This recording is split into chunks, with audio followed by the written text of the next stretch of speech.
Hello everyone, welcome to my YouTube channel UPSC academy. तो आज की जो हमारी वीडियो है वो चैप्टर नंबर जो आपका 11 है, फोर्स एंड प्रेशर, उसका पार्ट नंबर 2 है ये। इसमें हम जो है वो प्रेशर से स्टार्ट करेंगे।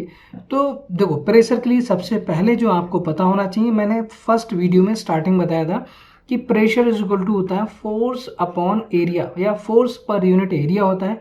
इस चीज़ का आप ध्यान रखना कि एरिया जितना कम होगा, जो आपका एरिया है जितना कम होगा, प्रेशर उतना ही ज़्यादा होगा। ठीक है, फॉर कांस्टेंट फोर्स, हम फोर्स में कोई चेंज नहीं कर रहे। अगर सेम फोर्स पे अगर हम एरिया को कम कर दें और तो उसमें क्या होगा, प्रेशर हमारा इंक्रीज हो जाएगा, प्रेशर बढ़ जाएगा सेम फोर्स से। जैसे आपने देखा होगा जो नेल होती है, जो कील होती है ना, उनका जो ये वाला पोर्शन होता है वो काफ़ी शार्प होता है, एकदम नुकीला होता है ना। वो इसीलिए बनाया जाता है जिससे कि हम अगर यहाँ पर कोई हथौड़ा या हथौड़ी से इसको ठोकें तो ये क्या होगा, यहाँ पर इसका जो यहाँ पर जो प्रेशर होगा वो बहुत ज़्यादा हो जाएगा, जिससे कि आराम से ये जो है वो किसी भी वॉल के अंदर या लकड़ी के अंदर आराम से चली जाएगी। ठीक है, कहने कि you have learned in the class 7 that strong winds during the storm और cyclone can blow away even a roof top. तो जो विंड्स होती हैं, तो वो विंड्स क्या करती हैं, जब आपकी स्टॉर्म है, साइक्लोन आता है, आंधी तूफान आता है, तो उसमें जो रूफ का जो टॉप है, जैसे टीन वगैरह का होता है, वो उड़ जाता है। You also learn that winds and cyclones are caused by differences in air pressure. तो ये जो साइक्लोन या फिर जो स्टॉर्म होता है वो एयर प्रेशर में डिफरेंस की वजह से होता है ना। तो हाई प्रेशर से लो प्रेशर की तरफ जो है वो विंड फ्लो करती है।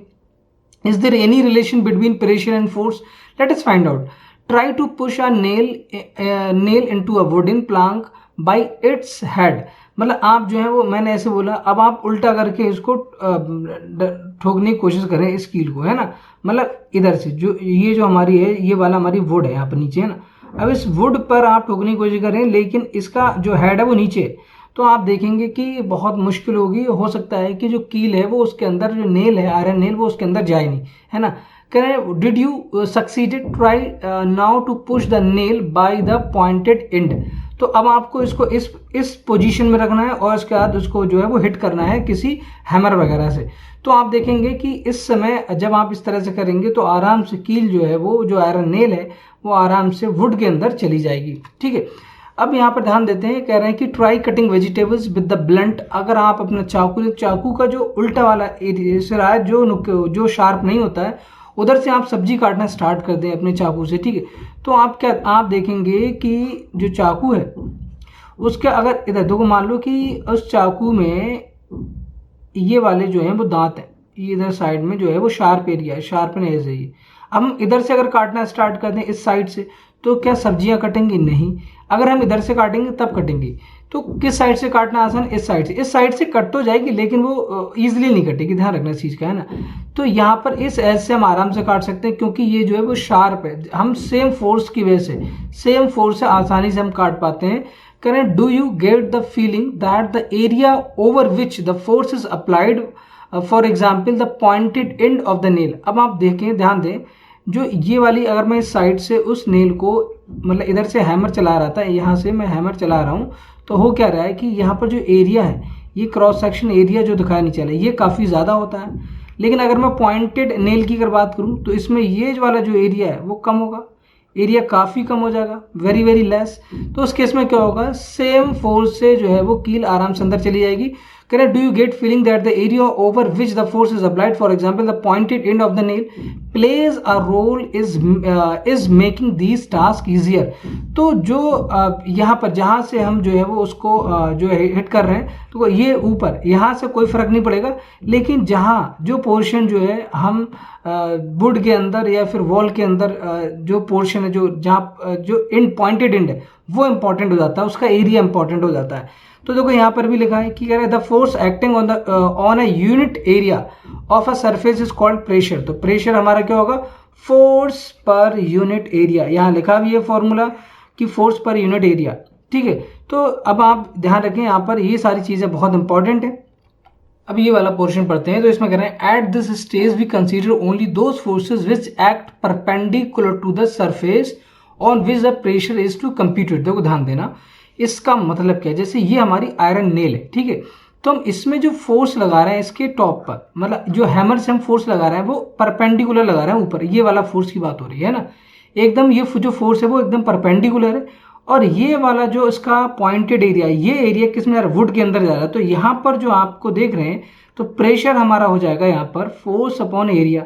अब ध्यान दें कि जो मैंने अभी बताया था कि जो एरिया है वो हमेशा किस में आ रहा है, डिनोमिनेटर में। किस में, डिनोमिनेटर। अब ये डिनोमिनेटर जितना कम होगा उतना ही प्रेशर ज़्यादा होगा, लेकिन फोर्स में हम कोई चेंज नहीं कर रहे। फोर्स मान लो हमने 10 न्यूटन ले लिया, ठीक है, 10 न्यूटन ले लिया। अगर एरिया 2 है, अगर एरिया हमारा 2 है तो प्रेशर कितना हो जाएगा, अगर एरिया हम 2 मान लेते हैं तो प्रेशर कितना हो जाएगा, 5 हो जाएगा, है ना, 5। एंड अगर जो है 5 न्यूटन पर मीटर स्क्वायर हो जाएगा। अगर यहाँ पर अगर मैं इसको 1 कर देता हूँ एरिया को, तो ये प्रेशर कितना हो जाएगा, प्रेशर आपका 10 हो जाएगा। तो प्रेशर किस में ज़्यादा आ रहा है, जिसमें एरिया कम कर दिया। तो एरिया कम करने पर प्रेशर ज़्यादा हो जाता है, ठीक है। सेम फोर्स में, फोर्स हमें कोई चेंज नहीं कर रहे हैं, आप सेम ताकत लगाएंगे और आपका जो प्रेशर बढ़ जाएगा उस केस में। Can note that the area is in the denominator of the above expression, so the smaller the area larger the pressure on the surface. तो ये वाला जो पॉइंट है वो आप अंडरलाइन कर रहे हैं पूरे से यहाँ तक, है ना। The area of the pointed and of the nail is much smaller than the head, ठीक है। तो जो उसका हेड है, हेड पोर्शन है, उससे काफी कम एरिया होगा पॉइंटेड एरिया का, पॉइंटेड पोर्शन का। The same force therefore produces a pressure sufficient to push the pointed end end of the nail into the wooden plank, ठीक है, इनटू द वुडन प्लांक। चलिए अब देख लेते, can you explain now why shoulder bags are provided with broad. तो जो आपके school के बैग होते हैं उसमें जो उसके स्ट्रैप्स होते हैं वो क्या होते हैं, ब्रॉड होते हैं, है ना, जो आपके कंधे पे। तो वो अगर पतला होगा तो आपको ज़्यादा उसका क्या लगेगा, फोर्स, आपको ज़्यादा प्रेशर ज़्यादा एक्सर्टेड होगा। And not thin strap. And why the tools meant for cutting, जो कटिंग के लिए या पियर्सिंग के लिए जो टूल्स होते हैं वो शार्प एजेस के होते हैं, इसीलिए होते हैं जिससे कि आप कम ताकत लगा के अपना काम आसानी से कर पाएं। I know understand why porters places on their heads around piece. देखो जो पोर्टर्स होते हैं, या फिर आप बोल सकते हो अगर आप सर पे कोई वजन उठा रहे हो, देखो यहाँ पर ये इमेज भी बनी है, तो आपने देखा होगा कि ये हमेशा यहाँ पर कपड़ा बांध लेते हैं ऐसे करके, ना, यहाँ देखो ये कपड़ा बंधा है। तो इसका मतलब होता है कि ये क्या करते हैं, जो ऊपर से जो फोर्स है उसका प्रेशर कम कर देते हैं, ना, जिससे कि इनके हेड पे ज़्यादा दिक्कत ना हो, उनको चुभे नहीं, है ना, चीज़ों को। क्या porters place on their heads a round piece of cloth when they have to carry heavy loads. Why this, they increase the area. उन्होंने एरिया को इंक्रीज कर दिया, और एरिया इंक्रीज करने से क्या होगा बताएं, फोर्स तो उसमें, वजन तो सेम है, उसमें जो फोर्स होगा वो आपका कितना हो जाएगा, mg हो जाएगा, है ना, मतलब मास इंटू एक्सेलरेशन वेलोसिटी। तो जो भी अगर मान लो 10 kg उसका मास है, तो उसका वेट कितना हो जाएगा, 100, मतलब 100 आप बोल सकते हो। तो उसका फोर्स जो 100 न्यूटन हो जाएगा। तो 100 न्यूटन पे आपने एरिया को इंक्रीज कर दिया, तो एरिया इंक्रीज करने पर प्रेशर कम हो गया, ठीक है। और so the pressure on the head is reduced and they find it easier to carry the load, और आसानी से वो उसको कैरी कर सकते हो उस लोड को। यहाँ पर देखें ये फिगर जो दिया है ना। चलिए, डू लिक्विड्स एंड गैसेस। तो लिक्विड प्लस गैस दोनों को मिलाकर हम बोलते हैं फ्लूइड्स। आगे याद रखना, ये आगे का तो फ्लूइड बोलते हैं। तो फ्लूइड्स कौन कौन से होते हैं, liquid and gas. Also exert pressure, yes, liquids भी करते हैं। और जैसे आप बाइक पे जा रहे हो और सामने से हवा चल रही बहुत तेज, तो आपको लगता हो कि हाँ वो हवा जो रोकने की कोशिश कर रही, तो क्या करती, प्रेशर एक्सर्ट करती। Does it depends on the area on which the force act, yes. आपने देखा होगा कि जितने भी बुलेट ट्रेन्स हैं या फिर एरोप्लेन है, उनका जो स्ट्रक्चर बनाया गया है वो किस तरह का बनाया गया है, वो आगे से पॉइंटेड आउट होता है, ठीक है। चलिए ये देख लें, नेक्स्ट देख लें, pressure exerted by the liquids and gases. तो गैस और लिक्विड से जो प्रेशर एक्सर्ट होता है उसकी बात करेंगे। अब हमेशा माइंड में रखना आप कि प्रेशर इक्वल टू होगा फोर्स पर यूनिट एरिया। क्या होगा, force per unit area, pressure की वैल्यू जो होगी, है ना, pressure equal to force per unit area. करें एक्टिविटी तो पहले कर लेते हैं। Take a transparent glass tube, एक ट्रांसपेरेंट ग्लास ट्यूब ले रहे और a plastic pipe. The length of the pipe tube should be about 15 centimetre and its diameter जो है वो आपकी 5 to 7.5 सेंटीमीटर। ऑल्सो देखो डायमीटर समझ रहे हैं आप, जैसे पाइप ये है तो पाइप की जो डायमीटर हो जाएगी वो यहाँ से लेके यहाँ तक, रेडियस की बात नहीं है, diameter. Also take a piece of thin sheet of a good quality rubber से रबर बलून। आप रबर बलून ले सकते हो, ठीक है। तो हमने क्या ले लिया, ये एक पाइप ले लिया जो ट्रांसपेरेंट होना चाहिए, जिसके अंदर कुछ भरा है तो आपको दिखना चाहिए, ठीक है। अब देखो मैं इसको आगे नहीं पढ़ता हूँ, मैं सीधे डायरेक्ट आपको एक्टिविटी पे ले जाता हूँ। तो यहाँ पर ये अब इन्होंने करा क्या यहाँ पर अगर आप देखें तो ये बलून टाइप का बांध रखा है ना, और यहाँ पर इन्होंने पहले वाटर जो है वो इतना फिल किया है, ठीक है। अब यहाँ पर देखें तो बलून का जो साइज है वो कम है, इसका मतलब यहाँ पर जो प्रेशर एक्सर्ट हो रहा है इसकी वॉल पर, किसकी वॉल पर, जो रबर जो आप बलून बोल रहे हैं तो बलून की वॉल पर जो अंदर से प्रेशर एक्सर्ट हो रहा है वो कम हो रहा है, क्योंकि यहाँ पर जो आप देखें ये इसका वेट कम है ना, फोर्स कम लग रहा है यहाँ पर। अब सेम बलून है उसको यहाँ भरा, लेकिन वाटर इस बार जो है ज़्यादा भर ली, तो यहाँ पर क्या हो रहा है, जो उसका mg है वो ज़्यादा है, उस केस में क्या हो जाएगा, यहाँ पर प्रेशर ज़्यादा एक्सर्ट होगा और इसका साइज भी उतना ज़्यादा बढ़ जाएगा। तो यहाँ लिखा है pressure exerted by water at the bottom है ना of the container depends on the height of the column. Height of the column देखो समझ रहे हैं आप, हाइट ऑफ द कॉलम इसमें जो है अगर आप देखें तो इसका एक तो वेट ज़्यादा होगा, ज़्यादा वाटर होगा तो ज़्यादा यहाँ पर लगेगा, ठीक है। अब करें कि अब देखो यहाँ पर अगर एक सेम एक एक्टिविटी और कर ली। अब यहाँ पर अगर आप ध्यान दें, देखो ये इन्होंने इस तरह से बलून बांध रखा है इस तरह से, तो यहाँ पर जो प्रेशर है देखो यहाँ पर अगर आप देखें तो इन्होंने इसको थिन कर दिया, काफ़ी थिन कर दिया, तो यहाँ पर जो है वो बलून हमारा इस तरह का हो गया। लिखा है a liquid exert pressure on the walls of the container, इसका मतलब कंटेनर की वॉल्स पर यहाँ पर भी प्रेशर जो एक्सर्ट कर रहा है, तभी तो यहाँ पर ये बढ़ गया। अब यहाँ नीचे देखें यहाँ पर भी ये प्रेशर एक्सर्ट कर रहा है, ठीक है। अब देखो यहाँ पर जो इंपॉर्टेंट पॉइंट ये कह note that the rubber sheet has been fixed on the side of the container and not on the bottom, bottom पर नहीं होनी चाहिए, साइड पर होनी चाहिए। Does the bulging of the rubber sheet बोलो या बलून बोल दो, ठीक है, in this case indicate that water exert pressure on the sides of the container as well let us investigate further, उसको और फर्दर इन्वेस्टिगेट करें। देखो अब देखो ध्यान दो, मैं आपको जो बता रहा हूँ उसको आपको फोकस करना है। मान लो कि ये कोई कंटेनर है, इसके अंदर हमने क्या भरा है, वाटर हमने फिल कर दिया, तो जो वाटर इसके अंदर होगा वो क्या करेगा, देखो ध्यान दें, वो यहाँ पर फोर्स एक्सर्ट करेगा, यहाँ पर प्रेशर एक्सर्ट करेगा, फोर्स होगा तो प्रेशर भी होगा, है ना, फोर्स की वजह से ही प्रेशर होगा, तो यहाँ पर भी मतलब वॉल पे भी कर रहा है, हर तरफ करेगा, इधर भी, और जो सामने वॉल होगी वहाँ भी करेगा, ठीक है, मतलब चारों तरफ हर तरफ। तो हर तरफ ये क्या करता है, प्रेशर एक्सर्ट करता है, जो लिक्विड है हमारा, है ना। ऐसे ही गैस भी जो है प्रेशर एक्सर्ट करती है। आपने जो गैस सिलेंडर देखा होगा उसके अंदर LPG गैस है, आप जैसे ही उसका ओपन करते हैं एरिया, तुरंत गैस निकलती बाहर, क्योंकि उसके अंदर हमने उसको कंप्रेस करके भर रखा है, सही है। अब देखो ये वाली एक्टिविटी आप देख लो एक मिनट, ये एक्टिविटी जब आप देखेंगे, ये वाली एक्टिविटी देखें तो इसमें क्या कर रहे हैं, हम सेम हाइट पे हमने होल कर रखे हैं, चारों तरफ कर रखे हैं यहाँ पर, ठीक है। अब देखो इसको हम पढ़ लेते हैं, कह रहे हैं can you now say that liquid exerts pressure on the wall of the container, yes, इसका आंसर होगा यस। कह रहे liquid exert pressure on the walls of the container, does gas also exert pressure, yes, इसका answer yes. कह रहे do they also exert pressure on the walls of their container, yes. तो इसका मतलब जो लिक्विड है और गैस है वो भी प्रेशर एक्सर्ट करते हैं वॉल्स ऑफ द कंटेनर जिसके अंदर वो फिल करी गई। I have seen fountains of the water coming out leaking joints और holes of the pipe supplying water, is it not due to the pressure exerted, yes. जो ये water निकल रहा है बाहर, है ना, यहाँ पर जो वाटर निकल रहा है ये किसकी वजह से निकल रहा है, ये प्रेशर की वजह से यहाँ से निकल रहा है, ठीक है, due to pressure.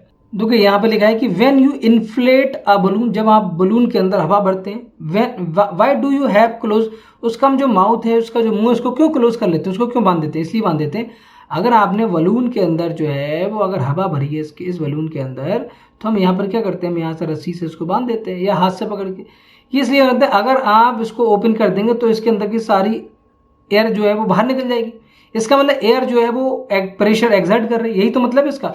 What happens when you open the mouth of the inflated balloon? Suppose you have balloon which has holes. मान लो कि इसके अंदर होल्स है तो उसके अंदर से सारी हवा निकलेगी, निकलती। Would you be able to inflate it? If not, why? Can we say that air exert pressure on all direction? तो एयर जो है वो हर डायरेक्शन में प्रेशर जो है एक्सर्ट करती है। क्या कह रहे हैं कि do you recall what happens to the air in the bicycle tube में जो एयर है वो क्या करती है, when it has a puncture होता है तो वहां से सारी हवा निकल जाती है। Can do these observation suggest that air exert pressure on the inner walls of the inflated balloons और the tube, so we find that gases too. तो यहाँ पर देखो मैं फाइनल वर्ड बोल रहा हूँ कि जो लिक्विड्स हैं और गैसेस हैं वो एक प्रेशर एक्सर्ट करते हैं वॉल्स ऑफ देयर कंटेनर जिसके अंदर भी वो भरे हुए हैं। तो कह रहे हैं exert pressure on the walls of their container, ठीक है। तो अगर चाहे आप एयर भरें चाहे आप क्या भरें वाटर को फिल करें, दोनों जो है वो प्रेशर एक्सर्ट करेंगे। अब देखो एक इंपॉर्टेंट चीज़ है यहाँ पर एटमॉस्फेरिक प्रेशर, ये काफ़ी इंपॉर्टेंट कंसेप्ट है, ये आपको आना चाहिए। तो एटमॉस्फेरिक प्रेशर क्या होता है, you know that there is a air all around us, this envelope है ना, this envelope of air is known as the atmosphere. जो बाहर हमारे एटमॉस्फेयर, हमारे जो चारों तरफ है, उसको हम क्या बोलते हैं, एटमॉस्फेयर बोलते हैं। The atmospheric air extends up to many kilometres above the surface of the earth. तो जो एटमॉस्फेरिक एयर है वो हमारे जो अर्थ का सरफेस है उससे कई किलोमीटर ऊपर तक फैली हुई है। The pressure exerted by the air is known as, जो ये जो एयर है, इस एयर की वजह से जो प्रेशर एक्सर्ट हो रहा है उसको हम एटमॉस्फेरिक प्रेशर कहते हैं। समझ गए एटमॉस्फेरिक प्रेशर।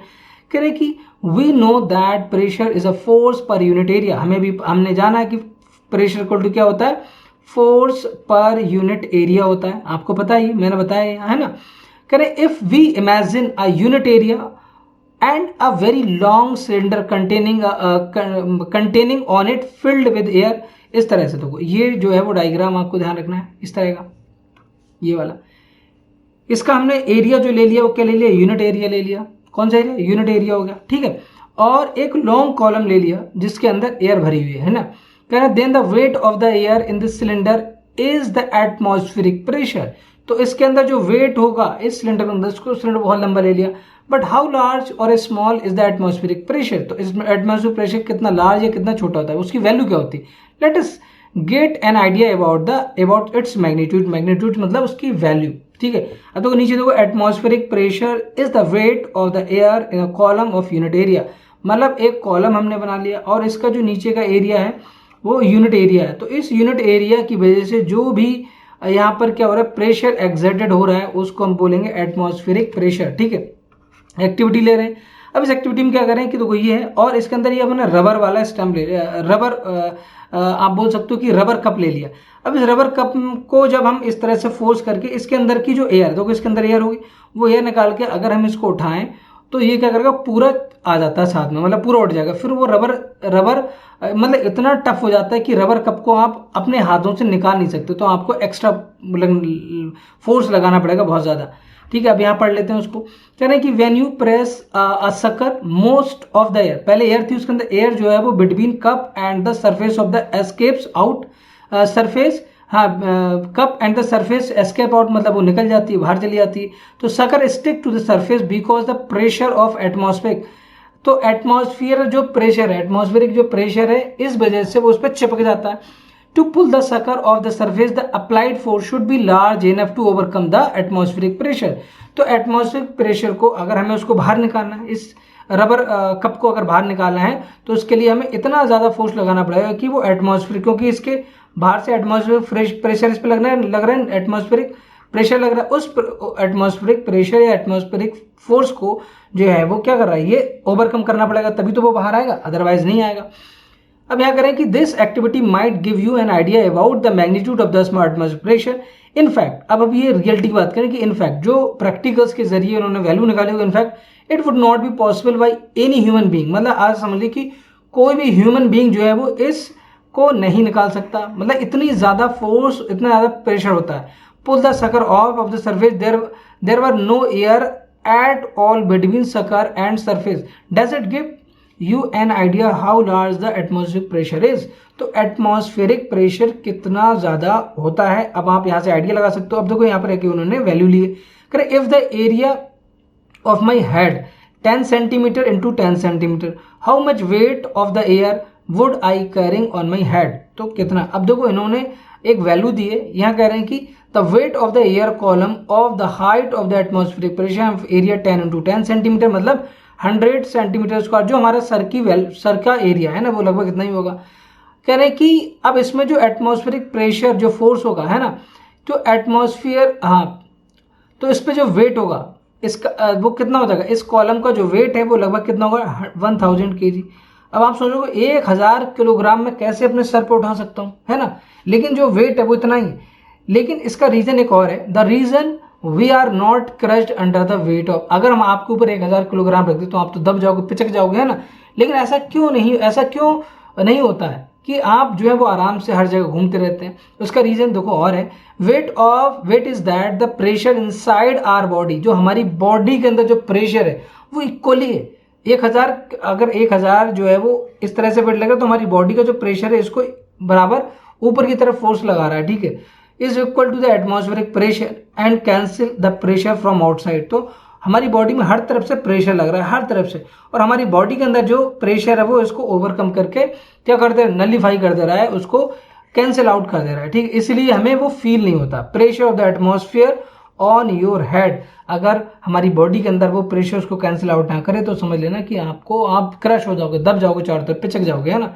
करें, डू यू नो, करें, Otto von Guericke a German scientist 17th century invented a pump, देखो ये वाला देखो, है ना, invented a pump to extract air out of the vessels. With the help of this pump he demonstrated dramatically the force of air pressure.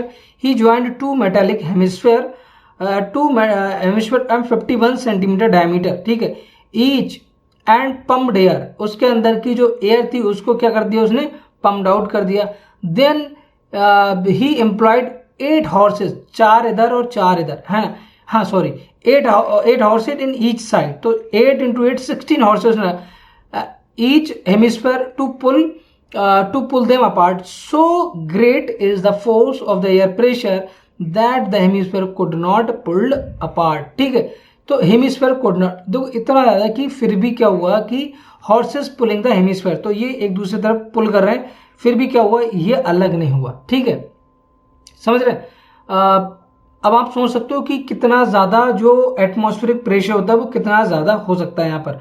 तो ये सारी चीज़ें आपको आनी चाहिए। अब देखो इसका लास्ट पोर्शन देख लेते हैं, ये है कीवर्ड्स आपको आनी चाहिए, atmospheric pressure, contact force, electrostatic force, force क्या होता है, फ्रिक्शन क्या होता है, ग्रेविटेशनल फोर्स क्या है, ग्रेविटी क्या है, मैग्नेटिक फोर्स क्या है, मस्कुलर फोर्स क्या है, नॉन कॉन्टैक्ट फोर्सेस क्या होते हैं, प्रेशर क्या होता है, पुल एंड पुश क्या होता है, ठीक है। तो ये सारी चीज़ें आपको आनी चाहिए। और यहाँ पर एक छोटा सा इन्होंने समरी दे रखी है, तो समरी को आप हमेशा पढ़ा करें, बहुत ज़रूरी है। आई होप कि आपको ये वीडियो पसंद आया होगा। अगर आपको ये वीडियो पसंद आ रहा है तो इनको लाइक करें, शेयर करें अपने दोस्तों के साथ, और ये डिटेल में वीडियोस हैं, आपको डेफिनेटली इसका फायदा होता होगा। अगर फिर भी कोई आपको प्रॉब्लम है तो आप कमेंट बॉक्स में ज़रूर लिखें, आप बताएं, अगर आपको अच्छी लग रही है फिर भी बताएं, और अगर आपको कोई सजेशन देना है तब भी आप कमेंट बॉक्स में लिख सकते हैं, नो प्रॉब्लम। आई होप कि आपको पूरा वीडियो समझ में आएगा। नेक्स्ट वीडियो मिलते हैं, तब तक के लिए बाय, टेक केयर, जय हिंद, आई एम अतीक, हम साइन आउट।